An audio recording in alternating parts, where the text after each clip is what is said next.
ಪಕ್ಕಾ restaurant style ಶಾಹಿ ಪನೀರ್ ಮಸಾಲ ಹಂಗಂತ ಹೇಳಕ್ಕಾಗಲ್ಲ, ಯಾಕಂದ್ರೆ ಒಂದೇ ಬೇಸ್ ಇಟ್ಕೊಂಡು 100 ಅಡ್ಗೆ ಮಾಡ್ತಾರೆ ಇತ್ತೀಚಿಗೆ ಹೋಟೆಲ್ಗಳಲ್ಲಿ.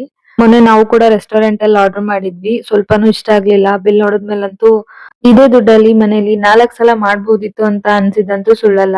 ಇದು ಮಾಡೋದು ಸಿಕ್ಕಾಪಟ್ಟೆ ಈಸಿ.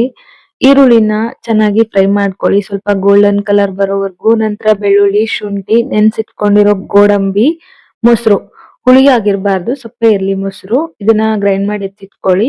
ಅದೇ ಮಿಕ್ಸಿ ಜಾರ್ಗೆ 2 ಹುಳಿ ಟೊಮ್ಯಾಟೊ ಪ್ಯೂರಿ ಮಾಡಿಟ್ಕೊಳ್ಳಿ. ನಂತರ ಅದೇ ಎಣ್ಣೆಗೆ ಜೀರಿಗೆ, 1 ಪಲಾವ್ ಎಲೆ, ಟೊಮ್ಯಾಟೊ ಪ್ಯೂರಿನ ಸೇರಿಸಿ ಚೆನ್ನಾಗಿ ಫ್ರೈ ಮಾಡ್ಕೊಂಡು, ಆ ನಂತರ ಗ್ರೈಂಡ್ ಮಾಡಿ ಇಟ್ಕೊಂಡಿರೋ ಪೇಸ್ಟು, ಅರಿಶಿನದ ಪುಡಿ, ಧನಿಯಾ ಪುಡಿ, ಗರಂ ಮಸಾಲ, ಅಚ್ಕಾರದ ಪುಡಿ, ರುಚಿಗೆ ತಕ್ಕಷ್ಟು ಉಪ್ಪು, ಇದೆಲ್ಲ ಹಾಕಿ ಚೆನ್ನಾಗಿ ಮಿಕ್ಸ್ ಮಾಡ್ಕೊಂಡು, ಇದೆಲ್ಲ ಕಂಪ್ಲೀಟ್ ಆಗಿ ಡ್ರೈ ಆಗಿ ಎಣ್ಣೆ ಬಿಟ್ಕೋಬೇಕು. ಅಲ್ಲಿವರೆಗೂ ಚೆನ್ನಾಗಿ ಮಿಕ್ಸ್ ಮಾಡ್ಕೊಂಡು ಹೋಗ್ಬೇಕು.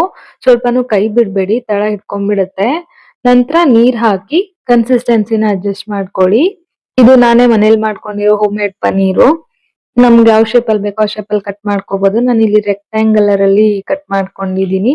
ಇದನ್ನ ಫ್ರೈ ಮಾಡ್ಕೊಂಡು ಕುದಿತಾ ಇರೋಂತ ಕರಿಗೆ ಸೇರಿಸಿ ಚೆನ್ನಾಗಿ ಮಿಕ್ಸ್ ಮಾಡ್ಕೋಬೇಕು. ಅದಕ್ಕೂ ಮುಂಚೆ 1 ಚಮಚ ಆಗುವಷ್ಟು ಕಸೂರಿ ಮೇಥಿ ಕೂಡ ಸೇರಿಸಿ, ಒಳ್ಳೆ ಫ್ಲೇವರ್ ಇರುತ್ತೆ. ಮುಚ್ಚಿ ಸ್ವಲ್ಪ ಆಯಿಲ್ ರಿಲೀಸ್ ಆಗೋವರೆಗೂ ಬೇಯಿಸಿ, ಕೊತ್ತಂಬರಿ ಸೊಪ್ಪು ಹಾಕಿ ಆಯ್ತು.